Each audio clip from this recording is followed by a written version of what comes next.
Assalamualaikum warahmatullahi wabarakatuh. Bertemu lagi di channel Aryadin. Kali ini saya akan membagikan informasi tentang masa kerja yang diakui sebelum CPNS. Ini saya melihat di banyak grup itu banyak yang bertanya-tanya apa masa kerja apa saja yang diakui sebelum menjadi CPNS. Dasar saya ini saya lihat dari Perkap BKN nomor 14 tahun 2018. Jadi silahkan disimak terus. Bagi yang baru mampir ke channel kami, silahkan untuk subscribe dan tekan loncengnya untuk mengetahui update-update seputar CPNS yang terbaru. Dan jangan lupa untuk share ke teman atau sanak saudara Anda yang membutuhkan. Mari kita lanjutkan ke pembahasan terkait dengan masa kerja sebelum CPNS ini diatur dalam Perkap BKN nomor 14 tahun 2018. Ini cuplikannya. Masa kerja calon PNS yang telah mempunyai masa kerja sebelum diangkat menjadi calon PNS, maka masa kerjanya dapat diperhitungkan untuk penetapan gaji pokok. Ini ada kata dapat. Berarti apakah nanti ada yang tidak diakui? Nah, itu kembali ke instansinya masing-masing. Jadi ini dapat diperhitungkan.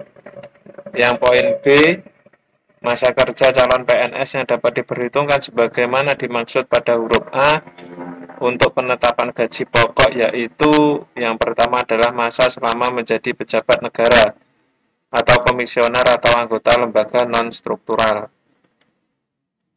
Yang kedua, masa selama menjalankan tugas pemerintahan seperti lokal staf pada perwakilan Republik Indonesia di luar negeri atau perangkat desa atau pegawai tidak tetap.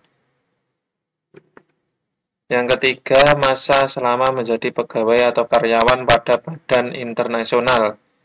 Yang keempat, masa selama menjadi pegawai atau karyawan perusahaan milik pemerintah seperti badan usaha milik negara dan badan usaha milik daerah.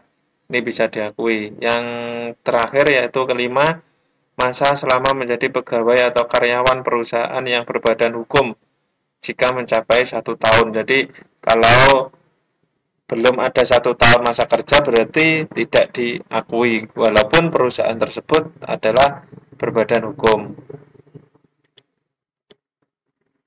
Yang C, masa kerja calon PNS sebagaimana dimaksud pada huruf B, angka 1, angka 2, angka 3, dan angka 4 diperhitungkan secara penuh. Jadi ini yang menjadi pejabat negara komisioner ini masa selama menjalankan tugas pemerintah, menjadi pegawai karyawan badan internasional, menjadi pegawai atau karyawan perusahaan BUMN maupun BUMD ini diperhitungkan secara penuh. Tapi berbeda dengan poin 5 ini.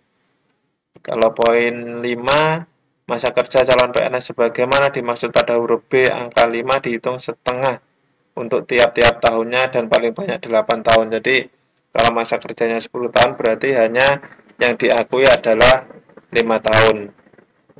Yang poin E, dalam hal terdapat perhitungan masa kerja calon PNS yang lebih dari 15 hari, maka dilakukan pembulatan ke atas menjadi 1 bulan. Yang F, dalam hal terdapat perhitungan masa kerja calon PNS yang kurang dari 16 hari, maka dilakukan pembulatan ke bawah menjadi 1 bulan.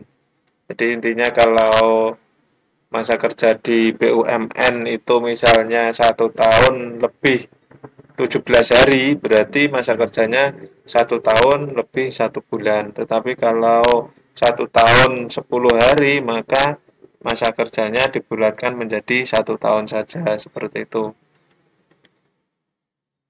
Lalu kalau itu tadi yang di BUMN maupun BUMD.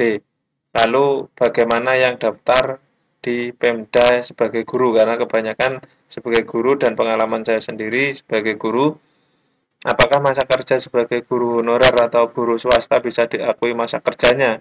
Kalau guru honorer ini kan di SD atau SMP atau SMA negeri milik pemerintah, apakah diakui atau tidak? Nah, ini pengalaman saya sendiri, masa kerja menjadi guru di swasta maupun teman di sekolah negeri, masa kerjanya tidak diakui di Pemda saya. Jadi pada BKD itu tidak diakui masa kerja sebelumnya. Jadi TMT di SK CPNS saya maupun PNS saya di SK CPNS saya hanya 0 tahun 0 bulan masa kerjanya. Bagi Anda atau Anda yang masih bingung itu bisa dikonsultasikan langsung ke instansi, ke BKD, BKP SDM, atau ke kementerian itu yang menaungi tentang kepegawaian. Jadi bisa dikonsultasikan apakah diakui atau tidak masa kerjanya. Nanti di bawah buktinya ya SK pengangkatan dari awal sampai akhir. Tentunya ini berbeda-beda. Tetapi di Pemda saya yang diakui masa kerjanya pada CPNS 2018 lalu hanya guru yang dari honorer K2. Jadi kalau dari honorer K2, kalau dulu kan 2018 ada formasi K2 itu masa kerjanya diakui. Tetapi untuk guru-guru lain maupun pada teknis kelihatannya tidak diakui karena ribet. Dulu pada waktu pemberkasan CPNS awal itu alasannya yang penting NIP-nya turun dulu. Masa kerja itu bisa nanti setelah pengangkatan PNS. Tapi kenyataannya pada pengangkatan PNS juga tidak ditanyakan tentang masa kerja sebelumnya. Jadi masa kerja pada PNS-nya ya hanya 1 tahun 0 bulan karena masa percobaan menjadi CPNS adalah 1 tahun. Jadi informasinya seperti itu. Untuk lebih jelasnya bisa ditanyakan ke instansi Anda melamar apakah masa kerja Anda diakui atau tidak. Jadi walaupun tidak diakui tetap bersyukur karena Anda sudah menjadi CPNS yang banyak diidam-idamkan oleh orang atau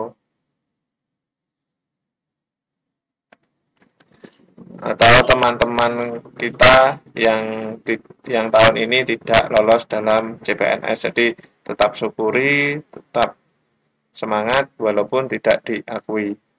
Cukup sekian penjelasan dari saya. Ada kurang lebihnya saya mohon maaf. Terima kasih. Saya akhiri cukup sekian. Wassalamualaikum warahmatullahi wabarakatuh.